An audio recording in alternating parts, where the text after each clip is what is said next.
Livre 8e, chapitre 3, Javert content.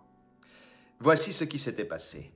Minuit et demi venait de sonner quand M. Madeleine était sorti de la salle des assises d'Arras. Il était rentré à son auberge juste à temps pour repartir par la malle-poste où l'on se rappelle qu'il avait retenu sa place. Un peu avant 6 heures du matin, il était arrivé à Montreuil-sur-Mer et son premier soin avait été de jeter à la poste sa lettre à M. Laffitte, puis d'entrer à l'infirmerie et de voir Fantine. Cependant, à peine avait-il quitté la salle d'audience de la cour d'assises que l'avocat général, revenu du premier saisissement, avait pris la parole pour déplorer l'acte de folie de l'honorable maire de Montreuil-sur-Mer, déclarer que ses convictions n'étaient en rien modifiées par cet incident bizarre qui s'éclaircirait plus tard, et requérir en attendant la condamnation de ce Champmathieu, évidemment le vrai Jean Valjean. La persistance de l'avocat général était visiblement en contradiction avec le sentiment de tous, du public, de la cour et du jury. Le défenseur avait eu peu de peine à réfuter cette harangue et à établir que, par la suite des révélations de M. Madeleine, c'est-à-dire du vrai Jean Valjean, la face de l'affaire était bouleversée de fond en comble et que le jury n'avait plus devant les yeux qu'un innocent. L'avocat avait tiré de là quelques épiphénomènes, malheureusement peu neufs, sur les erreurs judiciaires, etc., etc.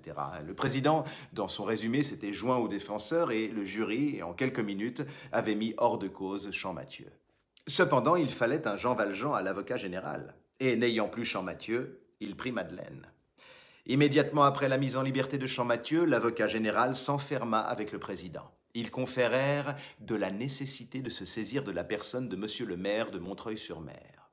Cette phrase, où il y a beaucoup de, est de monsieur l'avocat général, entièrement écrite de sa main sur la minute de son rapport au procureur général. La première émotion passée, le président fit peu d'objections. Il fallait bien que justice eût son cours. Et puis, pour tout dire, quoique le président fût homme bon et assez intelligent, il était en même temps fort royaliste et presque ardent. Et il avait été choqué que le maire de Montreuil-sur-Mer, en parlant du débarquement à Cannes, eût dit l'empereur et non Buonaparte. L'ordre d'arrestation fut donc expédié. L'avocat général l'envoya à Montreuil-sur-Mer par un express à Franc-Étrier et en chargea l'inspecteur de police Javert. On sait que Javert était revenu à Montreuil-sur-Mer immédiatement après avoir fait sa déposition. Javert se levait au moment où l'Express lui remit l'ordre d'arrestation et le mandat d'amener. L'Express était lui-même un homme de police fort entendu qui, en 2 mots, mit Javert au fait de ce qui était arrivé à Arras. L'ordre d'arrestation, signé de l'avocat général, était ainsi conçu. L'inspecteur Javert appréhendera au corps le sieur Madeleine, maire de Montreuil-sur-Mer, qui, dans l'audience de ce jour, a été reconnu pour être le forçat libéré Jean Valjean. Quelqu'un qui n'eût pas connu Javert et qui l'eût vu au moment où il pénétra dans l'antichambre de l'infirmerie n'eût pu rien deviner de ce qui se passait et lui eût trouvé l'air le plus ordinaire du monde. Il était froid, calme, grave, avait ses cheveux gris parfaitement lissés sur les tempes et venait de monter l'escalier avec sa lenteur habituelle. Quelqu'un qui l'eût connu à fond et qui l'eût examiné attentivement eût frémi. La boucle de son col de cuir, au lieu d'être sur sa nuque, était sur son oreille gauche. Ceci révélait une agitation inouïe. Javert était un caractère complet, ne laissant faire de pli ni à son devoir ni à son uniforme, méthodique avec les scélérats, rigide avec les boutons de son habit. Pour qu'il eût mal mis la boucle de son col, il fallait qu'il y eût en lui une de ces émotions qu'on pourrait appeler des tremblements de terre intérieure. Il était venu simplement, avait requis un caporal et 4 soldats au poste voisin, avait laissé les soldats dans la cour et s'était fait indiquer la chambre de Fantine par la portière, sans défiance, accoutumée qu'elle était à voir des gens armés demander monsieur le maire. Arrivé à la chambre de Fantine, Javert tourna la clé, poussa la porte avec une douceur de garde-malade ou de mouchard et entra. À proprement parler, il n'entra pas. Il se tint debout dans la porte entrebâillée, le chapeau sur la tête, la main gauche dans sa redingote fermée jusqu'au menton. Dans le pli du coude, on pouvait voir le pommeau de plomb de son énorme canne, laquelle disparaissait derrière lui. Il resta ainsi près d'1 minute sans qu'on s'aperçût de sa présence. Tout à coup, Fantine leva les yeux, le vit et fit retourner M. Madeleine. À l'instant où le regard de Madeleine rencontra le regard de Javert, Javert, sans bouger, sans remuer, sans approcher, devint épouvantable. Aucun sentiment humain ne réussit à être effroyable comme la joie. Ce fut le visage d'un démon qui vient de retrouver son damné.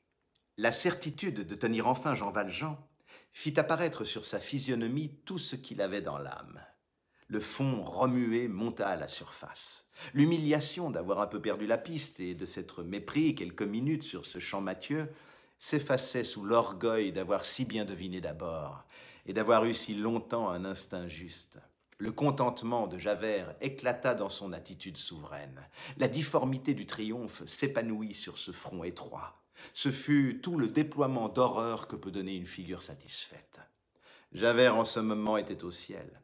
Sans qu'il s'en rendît nettement compte, mais pourtant avec une intuition confuse de sa nécessité et de son succès, il personnifiait, lui, Javert, la justice, la lumière et la vérité dans leur fonction céleste d'écrasement du mal.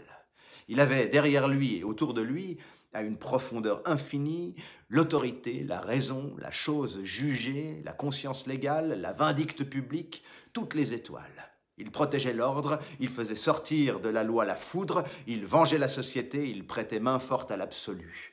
Il se dressait dans une gloire. Il y avait dans sa victoire un reste de défi et de combat. Debout, altier, éclatant, il étalait en plein azur la bestialité surhumaine d'un archange féroce.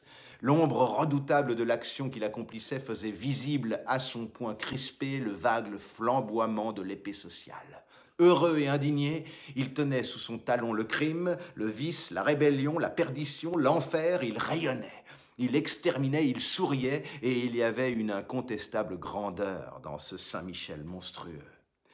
Javert, effroyable, n'avait rien d'ignoble. La probité, la sincérité, la candeur, la conviction, l'idée du devoir sont des choses qui, en se trompant, peuvent devenir hideuses, mais qui, même hideuses, restent grandes. Leur majesté, propre à la conscience humaine, persiste dans l'horreur. Ce sont des vertus qui ont un vice, l'erreur. L'impitoyable joie honnête d'un fanatique en pleine atrocité conserve on ne sait quel rayonnement lugubrement vénérable. Sans qu'il s'en doutât, Javert, dans son bonheur formidable, était à plaindre comme tout ignorant qui triomphe. Rien n'était poignant et terrible comme cette figure où se montrait ce qu'on pourrait appeler tout le mauvais du bon.